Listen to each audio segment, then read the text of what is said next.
என்ன ஒரு அதிசயம்! முருகரை பார்க்கணும்னு சொல்லிட்டு திருச்செந்தூர் போகலான்னு சொன்னேன். 3வது நாளே எனக்கு திருச்செந்தூர் பிரசாதம் கையில் வந்துச்சுங்க. எனக்கு எவ்வளோ பெரிய அதிசயம் பாருங்கள்.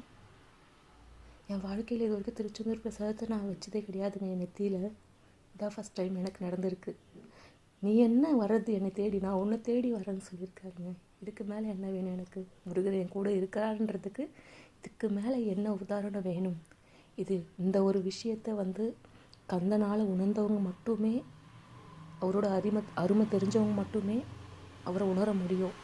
கந்தன் இருக்கிறது சத்தியமான உண்மை. அவரை கும்பிட்டா கைவிட மாட்டாருன்றது உண்மை. அன்பிற்கு எல்லை